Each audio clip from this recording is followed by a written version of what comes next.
Albert Einstein once said, everybody's a genius. But if you judge a fish by its ability to climb a tree, it will live its whole life believing that it is stupid. Ladies and gentlemen of the jury, today on trial we have modern day schooling. Glad you could come. Not only does he make fish climb trees, but also makes them climb down and do a 10-mile run. Tell me, school, are you proud of the things you've done? Turning millions of people into robots, do you find that fun? Do you realize how many kids relate to that fish swimming upstream in class, never finding their gifts, thinking they are stupid, believing they are useless? Well, the time has come, no more excuses. I call school to the stand and accuse him of killing creativity, individuality, and being intellectually abusive. He's an ancient institution that has outlived his usage. So, Your Honor, this concludes my opening statement, and if I may present the evidence of my case, I will prove it. Proceed. Exhibit A. Here's a modern day phone. Recognize it? Here's a phone from 150 years ago. Big difference, right? Stay with me. Here's a car from today, and here's a car from 150 years ago. Big difference, right? Well, get this. Here's a classroom of today, and here's a class we used 150 years ago. Now ain't that a shame? In literally more than a century, nothing has changed. Yet you claim to prepare students for the future? But with evidence like that, I must ask, do you prepare students for the future or the past? I did a background check on you and let the record show that you were made to train people to work in factories, which explains why you put students in straight rows, nice and neat, tell them sit still, raise your hand if you want to speak, give them a short break to eat, and for 8 hours a day tell them what to think. Oh, and make them compete to get an A letter which determines product quality, hence grade A of meat. I get it. Back then, times were different. We all have a past. I myself am no Gandhi. But today, we don't need to make robot zombies. The world has progressed. And now we need people who think creatively, innovatively, critically, independently, with the ability to connect. See, every scientist will tell you that no two brains are the same. And every parent with 2 or more children will confirm that claim.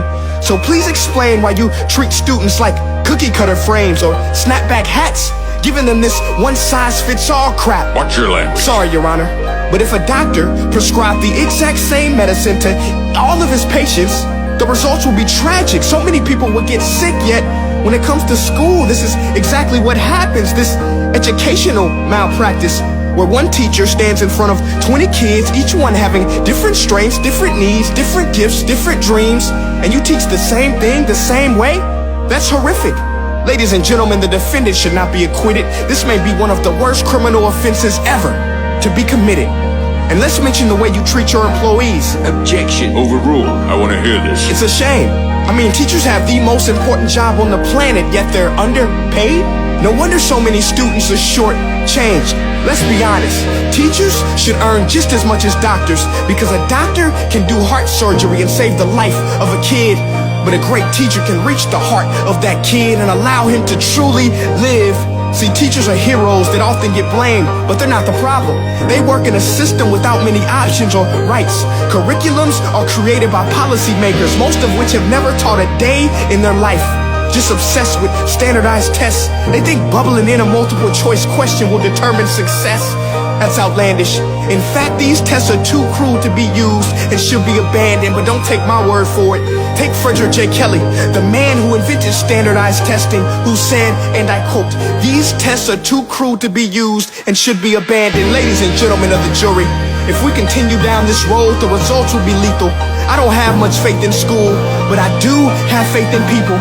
And if we can customize healthcare, cars, and Facebook pages, then it is our duty to do the same for education, to upgrade it, change it, do away with school spirit, because that's useless. Unless we're working to bring the spirit out of each and every student, that should be our task. No more Common Core. Instead, let's reach the core of every heart in every class. Sure, math is important, but no more than art or dance. Let's give every gift an equal chance. I know this sounds like a dream, but countries like Finland are doing impressive things. They have shorter school days, teachers make a decent wage, homework is non-existent, and they focus on collaboration instead of competition. But here's the kicker, boys and girls. Their educational system outperforms every other country in the world. Other places like Singapore are succeeding rapidly. Schools like Montessori, programs like Khan Academy. There is no single solution, but let's get moving. Because while students may be 20% of our population, they are 100% of our future. So let's attend to their dreams, and there's no telling what we can achieve. This is a world in which I believe, a world where fish are no longer forced to climb trees.